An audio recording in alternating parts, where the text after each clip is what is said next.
Os vereadores de Pouso Alegre aprovaram nesta quinta-feira, em sessão extraordinária, um projeto de lei que autoriza a Prefeitura contratar empréstimo no valor de até 30 milhões de reais para obras de infraestrutura no município. Também foi aprovado nesta quinta o Plano Plurianual do município de Pouso Alegre, projeto que traça as metas de investimento com receitas e despesas para os próximos 4 anos, de 2022 a 2025. Para falar sobre a aprovação desses projetos na sessão extraordinária de hoje e sobre os trabalhos na Câmara Municipal de Pouso Alegre, a gente conversa ao vivo agora por Skype com o presidente da Câmara Municipal de Pouso Alegre, o vereador Bruno Dias. Bruno, obrigado por conversar com a gente aqui no Mando News. Boa noite para você. Primeiro, falando desses projetos aprovados hoje, os dois enviados pelo Executivo. Fala um pouquinho dessas aprovações. Boa noite, presidente. Boa noite, Marcos. Boa noite a todo o público que está aqui acompanhando. Parabéns pelo trabalho que você tem desenvolvido aí, um jornalismo sério e de ponta. Na sessão de ontem, Marcos, a gente já tinha aprovado em primeira votação esse crédito de 30 milhões para a Prefeitura tomar junto ao Banco do Brasil, um empréstimo muito responsável, a fundo perdido, né, muito abaixo dos limites de endividamento do município, né? E esses 30 milhões vão ser responsáveis por criar duas novas entradas na cidade, né, uma por trás do bairro Belo Horizonte, saindo próximo ao Hotel Ibis, ali entre o Hotel Ibis e a planta nova da CIMED, e o outro que vai fazer a interligação do Instituto Federal e do aeroporto até a BR-381, interligando lá na Estrada do Algodão, aquele viaduto que dá origem ao bairro do Algodão ali. Então, são essas duas entradas. Além disso, a interligação dos dois pedaços que a gente tem de distrito industrial, bem como a ampliação desse em praticamente o dobro. Então, a gente aprovou ontem em primeira, hoje em segunda. Agora a Prefeitura, se tudo der certo, vai contrair esse dinheiro, esse empréstimo. E no prazo aí de 1 ano a 18 meses, a gente acredita que essas 4 vias importantes, que inclusive já estão previstas no novo plano diretor, vão estar já servindo a população de Pouso Alegre e adjacências. Com relação ao plano plurianual, ele já foi enviado para casa há mais de um mês, né? Vinha sendo analisado já pelos vereadores e tem uma característica muito progressista, especialmente nesse momento em que é importante a retomada do desenvolvimento da cidade e principalmente a retomada do poder econômico de Pouso Alegre. Presidente, voltando nesse primeiro projeto aí, são gargalos até que Pouso Alegre já convive hoje por ter, digamos, basicamente só duas entradas, lá pelo trevo do Costinha e pelo trevo Fernandão, que gera muito movimento. Às vezes, quem está vindo de Belo Horizonte vai ter essa facilidade de entrar por essa nova entrada nessa região aí antes do trevo Fernandão, é isso? Exatamente. Não somente quem vem de Belo Horizonte, mas para quem está vindo de São Paulo também vai poder fazer a entrada pelo Algodão. No caso da vertente sul, a gente sabe, pelos estudos que foram feitos do plano diretor, que há uma vertente de desenvolvimento naquela região. Então, bem provavelmente a gente vai ter uma ampliação do nosso polo logístico ali, e isso é muito importante economicamente para o município, né, além de uma nova cidade. E com relação à saída do bairro Belo Horizonte, vai trazer não somente segurança, né, para a região, mas também mais uma opção de entrada para a cidade. Bacana. E o plano plurianual, como o senhor já mencionou, é um projeto que passou em primeira votação, vai traçar esses projetos do município para os próximos 4 anos. É importante também que a população possa acompanhar, acessar o site da Câmara, onde esses projetos estão disponíveis para conhecer um pouco do que está sendo tratado e proposto para os próximos anos, né? Exatamente, né? O plano plurianual ele define o que vai ser feito na gestão desses 4 próximos anos, né? Então, tem ações importantes em saúde, em educação, né? A gente tem situações importantes também com relação ao desenvolvimento econômico da cidade.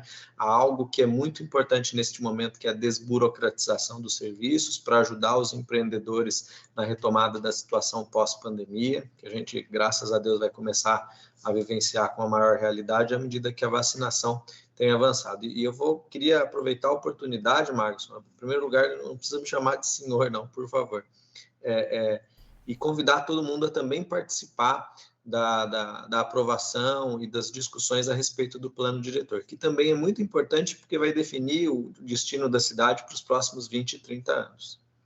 Verdade, é importante as pessoas participarem, sim.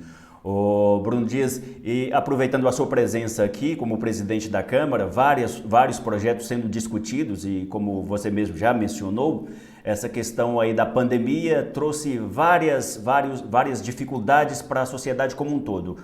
Um dos problemas foi o transporte público afetado aí com prejuízos e com a diminuição das linhas em alguns momentos, a empresa que é concessionária do serviço reclamando de prejuízos.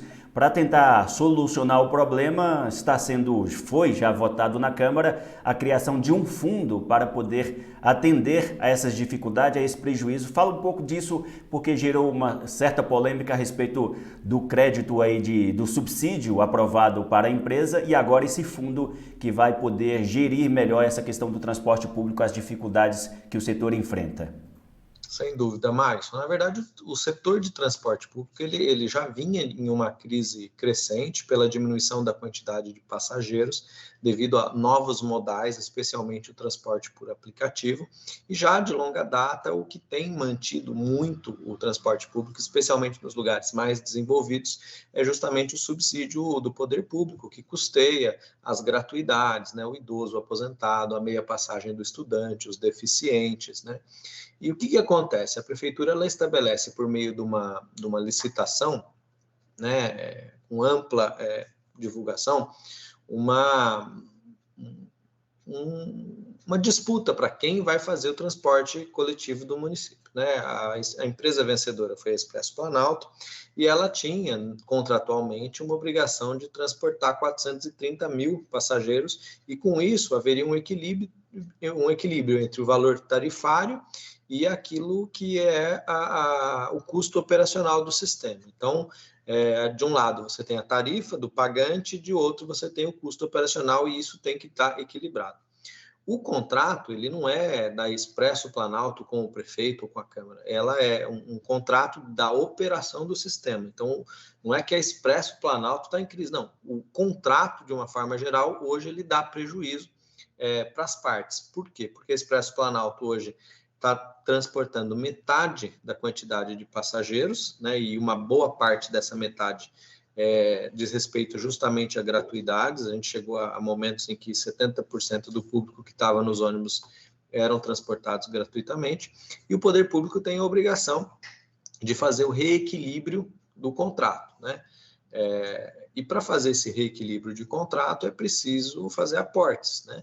Então, o que foi discutido aqui na Câmara, principalmente a partir do dia 1º de julho, a gente chamou a empresa, chamamos o poder público para discutir, foram apresentadas as tabelas de prejuízo, que foram verificadas pelo Poder Executivo, e a gente decidiu, a exemplo de outras cidades, a criação de um fundo de equiparação entre tarifa e custo operacional do sistema. Toda vez que a tarifa não for suficiente para cobrir a operação, né, e evitando assim que a empresa tire linhas, como ela vem fazendo, ela tirou mais de 10 linhas e tirou uma grande parte da frota, quase 1/3 da frota tinha sido retirada. Esse fundo vai ajudar a equalizar para manter a qualidade, a prestação do serviço, especialmente as gratuidades, né? E de quebra a gente ainda conseguiu, né, nesse momento importante de retomada do crescimento econômico, fazer uma redução de 10 centavos na tarifa. Pode parecer que é pouco, o Magson, esses 10 centavos, mas quando a gente olha para o tamanho do contrato, a gente percebe que é um valor simbólico. Simbólico especialmente para o empregador que custeia o vale transporte dos trabalhadores, né? Então, isso vai dar um fôlego e vai também, né, ajudar a prefeitura a levar as pessoas onde quer que elas estejam. Uma coisa que as pessoas muitas vezes pensam, né, e isso elas são levadas por comentários de internet a fazer, é que a empresa está sendo agradada ou está sendo beneficiada. Na verdade, a gente está beneficiando o usuário, é o transporte coletivo, que é uma escolha do poder público e uma obrigação. Se a gente fosse terceirizar completamente o transporte coletivo e deixar Deus dará, né, entregando ele completamente para a iniciativa privada, deixando ele de ser uma concessão, dificilmente a gente teria como atender os aposentados, como atender a meia passagem dos estudantes, atender especialmente aos deficientes, né? Então, é uma forma de equalizar e garantir, porque eu tenho certeza que, né, as pessoas que usam o transporte por aplicativos, às vezes eu uso de madrugada, em lugares longes, em lugares perigosos, dificilmente você consegue ser atendido. Muito menos você conseguiria ser atendido de forma gratuita, como a gente consegue com o transporte coletivo.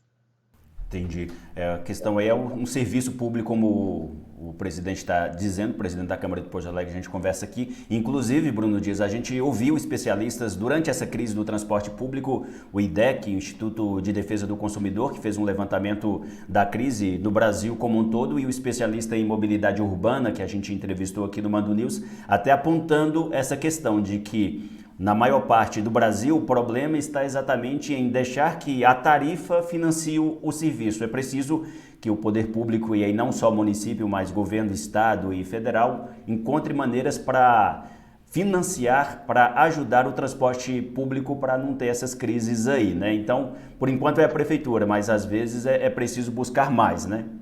Na verdade, o fundo, ele pode ter várias formas de aporte financeiro, inclusive das cidades vizinhas que hoje utilizam a malha viária de Pouso Alegre, como, por exemplo, as linhas que fazem Pantano dos Rosas, as linhas que fazem a região relacionada à Cachoeira de Minas, que atendem o Itaim. Então, o fundo ele pode receber aportes de diversas regiões, não é só o poder executivo local que pode aportar dinheiro nesse fundo, né? A gente sabe que uma parte desse dinheiro vai ser custeado aqui pela Câmara Municipal, através das devoluções da economia que está sendo feita, né? E a gente está buscando formas de manutenção, contratos de publicidade em ônibus, em abrigos, tudo isso para a gente conseguir manter a tarifa equalizada e que não pese no bolso do trabalhador que já está sendo tão penalizado com essa crise. Presidente Bruno, agora para a gente encerrar essa entrevista aqui, a respeito do trabalho da Câmara mesmo. A gente já terminou o primeiro semestre desta nova legislatura. Com a pandemia, o trabalho ainda está um pouco com dificuldade aí para poder, por exemplo, encher o plenário da Câmara. Não pode ainda, mas fala um pouquinho de maneira resumida como tem sido o trabalho da Câmara, até para estabelecer essa aproximação entre legislativo e sociedade, população. Na verdade, a gente, apesar da pandemia, desde da primeira semana de mandato, a gente tem ampliado muito a rede de atendimento da Câmara Municipal, né? Inclusive, nossa central de atendimento, que funciona também como balcão de empregos, ela tem trabalhado a todo vapor. Mesmo quando as centrais do INSS ficaram fechadas, a gente desenvolveu um papel importante, porque a Câmara não fechou em momento nenhum. Segunda via de documentos, a gente continuou fazendo. As entradas no sistema previdenciário, a gente continuou fazendo.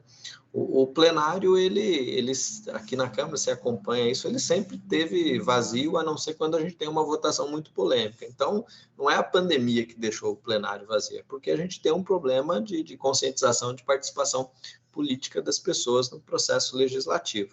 E, assim, um dos primeiros atos da atual mesa diretora foi justamente estabelecer um sistema híbrido permanente de votações.